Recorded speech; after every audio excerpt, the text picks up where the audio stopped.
I developed this painting out of the emotion and the inspiration of my mother's love and how she raised me to be where I am and who I am now.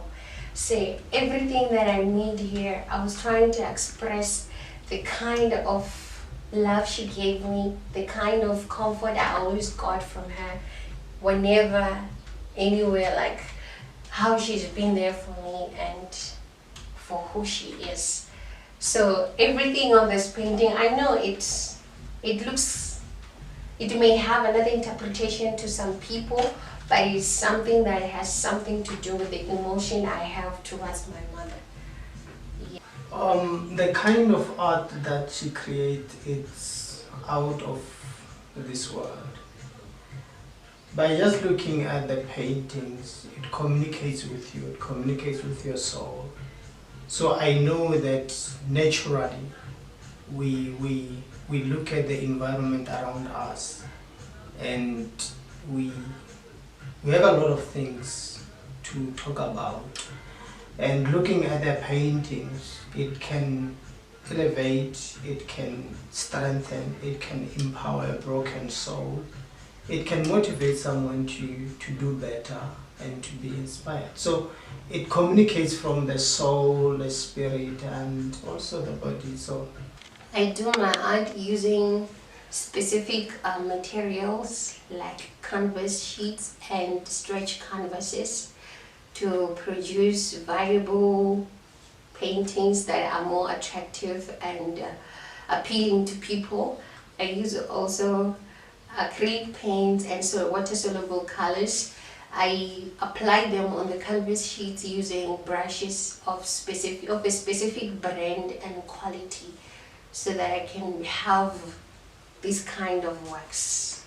Because it's not all brushes and not all paints that can help me make this kind of art. I used to just draw with pencil and make black and white kind of art, but then I grew out of it and I fell out of love with it, and now I just basically make paintings. I make the kind of art I make is because I'm trying to be unique. I do it like each and every painting that I produce, I make it in a sense that I know that it will be the only in the world, that it just be my specific kind of art that is not common with other people's works. Like, as we know, we already have a lot of artists around, but I choose to make this kind of art that is unique and rare. My art represents specific occasions. Like, for instance, the painting at my back, even though it's still a work in progress, it's specifically for lockdown. It represents the occasion that we were going through of lockdown. And then I make them seasonally depending on what is like known for that specific time, what is happening at that time. But I love making art to relate with people emotionally rather than things that are occurring around. It means a lot of things, because somehow it's a way of healing in a way that when I get to look at some of the paintings that I made, after making and producing it, I get to relate with the emotion. Let's say, for instance, I feel like I'm crashing inside, and then I create that painting. It's more like I'm taking out the emotion to a page, and then it's like a healing process to me, rather than just doing it to just display and everything.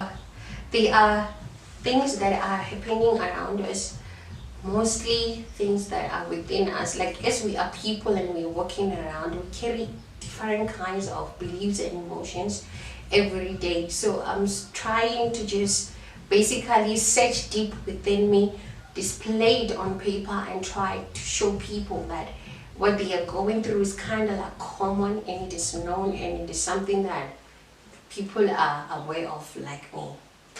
Actually, I make everything based on how I feel. I don't really get to like, what inspires my creation. My emotions actually inspire my creations. And trying to talk to people about certain things. But communication with people, I don't know how to put it. Like for instance, this painting that I made of a woman and a child. It's a thing that I was kind of trying to spread the kind of suffering that other people are going through. That it is, there are a lot of kids out there that really wish they had mothers, a mother figure, some they don't have it. And in some ways, it is more like trying to communicate. I think my art is not really provoked by, is not really inspired by a certain person. I'm not inspired to paint because I look up to someone.